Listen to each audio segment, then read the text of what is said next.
नमस्कार, इन खबर में आपका स्वागत है। मैं विद्याशंकर तिवारी हूँ। वर्दी वाले आतंकी यानी कि देविंदर सिंह पे जो एनआईए है उसने शिकंजा कसना शुरू कर दिया है, मामले को टेक ओवर कर लिया है। उसके खिलाफ जो धाराएं लगाई गई हैं वो बहुत ही महत्वपूर्ण है। UAPA यानी कि अनलॉफुल एक्टिविटी प्रिवेंशन एक्ट के तहत ज़्यादातर धाराएं लगाई गई है। 18, 19, 20, 38, 39 ये सब आतंकवाद से जुड़े हुए सेक्शंस हैं। और धारा जो UAPA एक्ट की धारा 39 है उसमें भी आतंकियों के ऊपर ही लगाई जाती है। तो खैर वो तो जांच होती रहेगी, लेकिन सबसे महत्वपूर्ण बात जो है वो ये है कि जो जिन आतंकियों के साथ ये पकड़ा गया था, नवीद बाबू, अल्ताफ़, आतिफ अहमद भी उसको बोलते हैं, और जो तीसरा है जो वकील बताया जा रहा है वो इरफान अहमद मीर के बारे में जो जानकारी है कि भारतीय पासपोर्ट पे उसने 5 बार पाकिस्तान की यात्रा की थी, और यही वो माध्यम था, यही वो सूत्र था जिसके जरिए जो है वो सूचनाएं प्राप्त कर रहा था और पाकिस्तान में बैठे अपने आका से हुक्म ले रहा था। तो ये देविंदर सिंह के लिए जो नई नई बातें निकल कर के आ रही है, जैसे उसकी गिरफ्तारी 11 तारीख को होती है। अतुल गोयल जो DIG है खुद उसकी गिरफ्तारी करते हैं। उन पे निगरानी के लिए जो अधिकारी को लगा रखा था उसने बताया था कि ऐसे ऐसे ले करके निकल रहा है।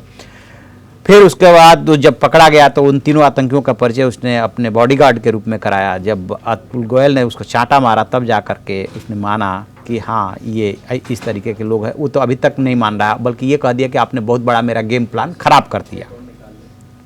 और जो मैं जिस काम पे निकला था, जिस प्लान को एग्जीक्यूट करने निकला था, यदि वो हो जाता तो जम्मू कश्मीर की काफ़ी वाहवाही होती।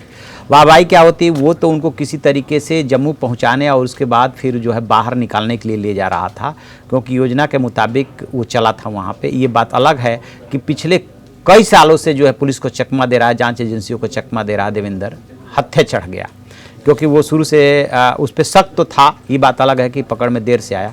तो ये जो इरफान वकील है इसके बारे में बताया जा रहा है कि यही असली सूत्र है, और इसी को तोड़ने की तैयारी चल रही है कि किस तरीके से इससे उगलवाया जाए कि अभी तक कितनी योजनाओं को अंजाम दिया। और जो सबसे बड़ी चुनौती है NIA के सामने, वो उसे लेकर के दिल्ली आ रही है कि कहीं और ब्लैक शिप तो नहीं है जम्मू कश्मीर पुलिस में। कितने ब्लैक शिप ये ढूंढा जा रहा है, और ये इन्हीं से जानकारी मिल सकती है, क्योंकि ये भी जांच एजेंसी को शक है कि अकेले देविंदर इस काम को नहीं कर सकता। कोई ना कोई इसका साथी और भी उस पुलिस में होगा जिसके जरिए ये सब कर रहा था, और आतंकवादियों को एक जगह से दूसरी जगह सुरक्षित पहुंचाना, अपने घर में पनाह देना, मोटी रकम लेना, अकूत संपत्ति बनाना। तो अब इसके बाद यदि कोई पकड़ा जाता है या कोई बात होती है तो स्वाभाविक सी बात है कि सरकार पे और सिस्टम पे सवाल उठेगा। लिहाजा जांच एजेंसी के सामने सबसे बड़ी अब चुनौती यही है कि वो ये पता लगे कि जम्मू कश्मीर पुलिस में और कितने ब्लैक शिप। यदि ये पता कर लिया तो देश का बहुत भला होगा, क्योंकि अब देखते हैं कि ले आकर के दिल्ली में पूछताछ करते हैं तो क्या निकाल पाते हैं, कुछ निकाल भी पाते हैं या सिर्फ वहीं तक देविंदर सिंह तक ही मामला सिमट करके रह जाता है। जैसे इसमें कोई अपडेट आएगा हम आपको बताएंगे। आप देखते रहिए हमारा डिजिटल चैनल इन खबर। Thank you.